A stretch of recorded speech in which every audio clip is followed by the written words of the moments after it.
నేను పలానా వ్యక్తి అనుచరుణ్ణి, లేదా నేను పలానా వ్యక్తి రైట్ హ్యాండ్, లెఫ్ట్ హ్యాండ్ అని, నేను పలానా వ్యక్తికి సంబంధించిన వాడిని, నువ్వు నన్ను ఏమీ చేయలేవు అని ఇప్పటి వరకు రాజకీయ నాయకులు బహిరంగంగా బెదిరింపులకు దిగడాన్ని మనం చూసాం.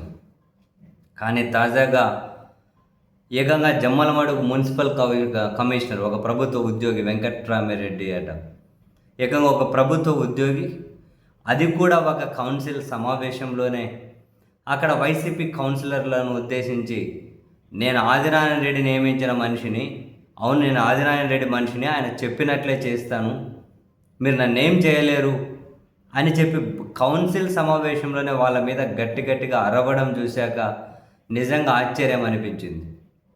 అధికారులే సర్వీస్ నిబంధనలకు ఉల్లంఘించి ఇంత యథేచ్ఛగా మాట్లాడితే అటువంటి వాళ్ళను అంటే ఏం చర్యలు తీసుకోలేరా అని చెప్పి అడగడం మన అమాయకత్వం కావచ్చు. ఎందుకంటే ఇప్పుడు మున్సిపల్ కమిషనర్ని ఎమ్మెల్యే నియమించారు, ఎమ్మెల్యే మనిషి అంటున్నారు. మున్సిపల్ కమిషనర్ మీద చర్యలు తీసుకోవాల్సిన నెక్స్ట్ లెవెల్ ఆఫీసరు ఆయన మినిస్టర్ మనిషి అయి ఉంటాడు. ఆయన మీద చర్యలు తీసుకోవాల్సిన నెక్స్ట్ ఆఫీసరు ఆయన సీఎం మనిషి అయి ఉంటారు. అంతేనా? అంటే ఒక వ్యవస్థ అనేది ఇంత దారుణంగా కొలాప్స్ అయిపోతే అధికారులు అనబడే వాళ్ళు కూడా ఇంత పబ్లిక్గా నేను రాజకీయ నాయకుడిని, ఆయన మనిషిని, ఆయన చెప్పినట్లే చేస్తానని చెబితే సిస్టమ్ నడిచేది ఎలా? ఇప్పుడు ఈ మున్సిపల్ కమిషనర్కు జీతం ఆదినారాయణ రెడ్డి గారు ఇస్తున్నారా? ప్రజలు ఇస్తున్నారా? సిస్టాన్ని సిస్టమ్గా నడిపించాల్సిన బాధ్యత ఉంది కదా. ఆదినారాయణ రెడ్డి గారి మనిషిగా ఆయన ఉండడంలో తప్పు లేకపోవచ్చు.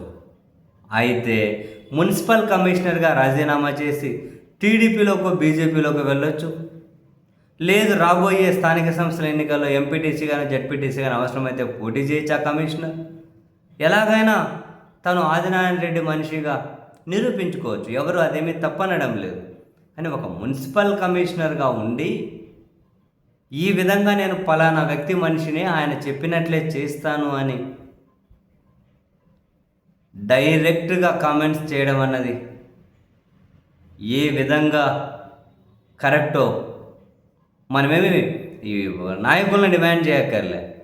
ఈయనకు సంబంధించి నెక్స్ట్ ఆఫీసర్స్ ఎవరైతే ఉంటారో ఆ ఆఫీసర్స్, అధికారులు సమాధానం చెప్పాలి. ఇది సర్వీస్ నిబంధనలు ఉల్లంఘన కాదా? అలాంటి వాళ్ళ మీద ఏం చర్యలు తీసుకోరా? ప్రతి ఒక్కరూ ఇలాగే చేసుకుంటూ వెళ్తే రాబోయే రోజులు ఇది ముదిరితే సిస్టమ్ ఏమైపోతుంది? బాధపడడం తప్ప ఏమీ చేయలేని పరిస్థితి. ఏం చేస్తాం?